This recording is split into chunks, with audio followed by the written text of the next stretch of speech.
YT studio অ্যাপসের মাধ্যমে যদি আপনি শর্ট ভিডিও আপলোড করেন তাহলে সেই ভিডিওতে থাম্বনেল অ্যাড করার টুলস আপনি খুঁজে পাবেন না।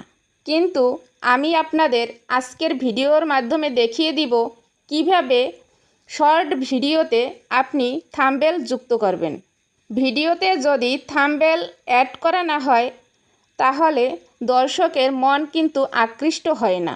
ইউটিউব দর্শকেরা থাম্বনেল দেখেই ভিডিওর উপরে ক্লিক করে। থাম্বনেল যদি আপনার সুন্দর হয় তাহলে ভিউজও আপনার ভিডিওতে বেশি হবে। এই ভিডিওটি দেখার মাঝে 5 সেকেন্ড সময় নিয়ে আমার ইউটিউব চ্যানেলটি যারা এখন পর্যন্ত সাবস্ক্রাইব করেননি তারা সাবস্ক্রাইব করে লাইক কমেন্ট শেয়ার করে যুক্ত থাকুন। দেখুন এখানে একটি ভিডিও আমি ওয়াইটি স্টুডিওর মাধ্যমে আপলোড করেছি, কিন্তু এখন পর্যন্ত আমি এই ভিডিওটির থাম্বনেল সেট করিনি। আজকে আমি এই ভিডিওটির মাধ্যমে দেখিয়ে দিব কিভাবে আপনি আপনার শর্ট ভিডিওতে থাম্বনেল সেট করবেন। প্রথমে আপনি ইউটিউব টুলসের উপরে ক্লিক করুন। এরপরে দেখুন আপনার ইউটিউব চ্যানেলের প্রোফাইল আইকনটি নিচের দিকে দেখা যাচ্ছে। এই প্রোফাইল আইকনটির উপরে ক্লিক করে দিন। তারপর আপনি আপনার ইউটিউব চ্যানেলের নামের উপরে ক্লিক করে দিন। এখানে দেখুন অনেকগুলো অপশন আছে, এখান থেকে আপনি শর্টসের উপরে ক্লিক করুন। এরপরে আপনি যে ভিডিওটির থাম্বনেল সেট করবেন সেই ভিডিওটির উপর দিকের কর্নারে দেখুন 3টি 3 ডট লাইন আছে। এই 3 ডট লাইনের উপরে আপনি ক্লিক করে দিন। এরপরে এই ইন্ট অপশনের উপরে ক্লিক করে দিন। আপনি আপনার ভিডিওটি একটু লক্ষ্য করে দেখুন যে ভিডিওটির উপরে একটি কলমের মতো আইকন আছে। এই আইকনটির উপরে আপনি ক্লিক করে দিন। এখানে দেখুন এবি লেখা একটি অপশন আছে। এই অপশনটির উপরে ক্লিক করে আপনি চাইলে যে কোনো লেখা আপনি লিখতে পারেন। কিভাবে লেখাটি লিখবেন আমি দেখিয়ে দিচ্ছি। প্রথমে এবি অপশনটির উপরে ক্লিক করুন। দেখুন এখানে আমি ডিজাইন লিখেছি।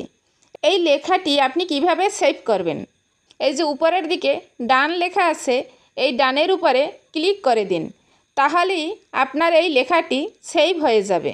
আপনি চাইলে এই লেখাটি হাত দিয়ে টেনে বড় করে দিতে পারবেন, ছোট করে দিতে পারবেন, যেখানে খুশি সেখানে নিয়ে বসাতে পারবেন। এবার মেইন পয়েন্টে আসুন, কিভাবে আপনি থাম্বনেল সেট করবেন। দেখুন নিচের দিকে অনেকগুলো অপশন আছে। এই যে বাটনটি আছে এই বাটনটি আপনি হাত দিয়ে যে কোনো দিকে টানতে পারেন। যেই স্থানের ভিডিওটি আপনার কাছে ভালো লাগবে সেই অপশনটি আপনি সিলেক্ট করে দেবেন। এভাবে আপনি হাত দিয়ে টেনে দেখবেন যে ভিডিওর কোন অংশটি খুব ভালো লাগছে সেই অংশটির উপরে এই বক্সটি রাখবেন, তাহলেই সেই অংশটুকু আপনার ভিডিওর থাম্বনেল হিসাবে যুক্ত হয়ে যাবে। আপনি দেখুন আপনার ভিডিওটির উপরের দিকে একটি টিকমার্ক আছে। এই টিকমার্কটির উপরে আপনি ক্লিক করে দিন।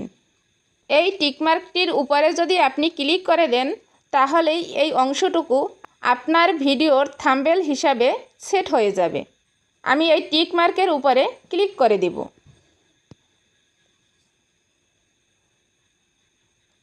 এরপরে এই সেভ অপশনের উপরে ক্লিক করে দিন, তাহলেই আপনার থাম্বনেলটি সেভ হয়ে যাবে।